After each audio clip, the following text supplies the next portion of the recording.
Olá amigos, hoje eu vou falar um pouquinho para vocês sobre o transtorno bipolar, que é uma doença mental do grupo dos distúrbios de humor, ou seja, uma doença que ela tem uma alteração basicamente nos neurotransmissores, da região frontal principalmente, e que gera um comportamento que vai versar entre a oscilação num quadro depressivo até o quadro maníaco.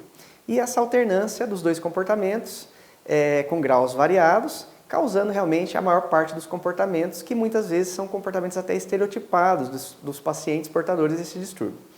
É um problema bastante frequente, bastante crescente, inclusive, no nosso dia a dia. E, infelizmente, com o nosso quadro de pandemia, nós tivemos também uma acentuação, muitas vezes, dos quadros dessa doença, até porque muitos pacientes deixaram de ter sua assistência médica regular durante esse período. Inclusive, alguns deles ficando sem medicação, sem buscar ajuda médica e que muitas vezes tiveram uma recorrência do quadro de crises dessa doença.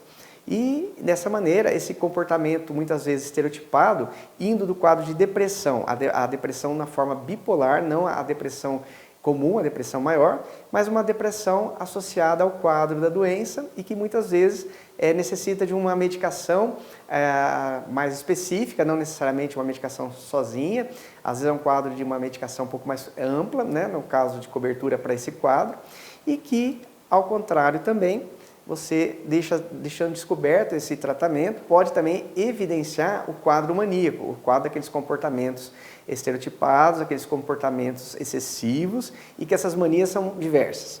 Manias relacionadas a comportamentos de risco, comportamentos associados a excesso, como as compulsões, no caso o paciente que às vezes exprime a compulsão ao uso de drogas e álcool, ou mesmo compulsões alimentares, compulsões por compras, compulsões por jogos ou mesmo as compulsões sexuais. Dessa maneira, nesse período nós tivemos então uma exacerbação, muitas vezes, dessa doença e esses comportamentos estereotipados associados à doença bastante frequente e que causavam muitas vezes também alguns desajustes na relação desse paciente com o seu núcleo familiar ou mesmo o seu núcleo social onde ele estava inserido. No caso, o núcleo de trabalho, o núcleo de convivência com os amigos. Por quê? Porque esses pacientes, nesse período de instabilidade comportamental associada à doença, ele acaba realmente tendo dificuldades nos seus relacionamentos ou no ciclo de produção. É o caso dos pacientes que deixam, às vezes, de trabalhar, deixam de produzir as suas atividades regulares devido ao quadro da doença ser realmente bastante limitante nesses quadros mais importantes, mais intensos. Então eu falei um pouquinho aqui sobre essa correlação entre a doença e os comportamentos estereotipados que a gente tem observado nesses pacientes.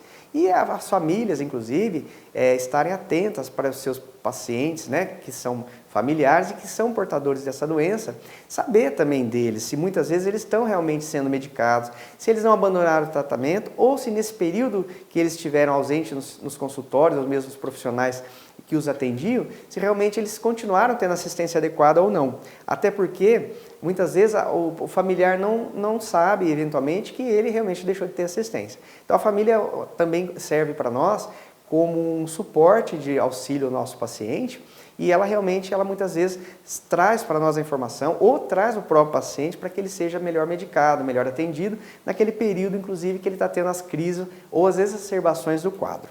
Então, é muito importante a gente estar atento a isso. Muitas vezes, esse tipo de patologia também é evidenciado não só pelas familiares, mas também pessoas da comunidade que eventualmente vendo comportamentos estereotipados, como esses excessos. Muitas vezes o paciente que tem um comportamento atípico, fora do comum para a maioria das pessoas, chama atenção e que realmente, às vezes, ele precisa de um aconselhamento para procurar uma ajuda, até que muitos deles não têm um diagnóstico ou não têm noção que são portadores de um distúrbio desse tipo. Então, além da questão do estereótipo ser uma questão já dos pacientes que são diagnosticados, para os não diagnosticados, muitas vezes serve de quê? De uma referência para as pessoas que souberem disso, orientar essas pessoas que realmente sofrem com esse problema. Muitas vezes tendo comportamentos que levam elas a ser mal julgadas pelas pessoas, por serem pessoas muitas vezes consideradas difíceis na convivência e que realmente são simplesmente pessoas portadoras de um distúrbio e que merecem um tratamento e uma melhoria da sua qualidade de vida, inclusive nos relacionamentos onde elas estão inseridas. Então eu falei um pouquinho sobre essa condição do transtorno bipolar e essa relação deles com as manifestações estereotipadas e que as pessoas devem estar atentas. É um tema também bastante empolgante, bastante interessante para a gente discutir mais e eu vou estar falando mais aí nos nossos próximos encontros. E um abraço a todos e até a próxima oportunidade com vocês.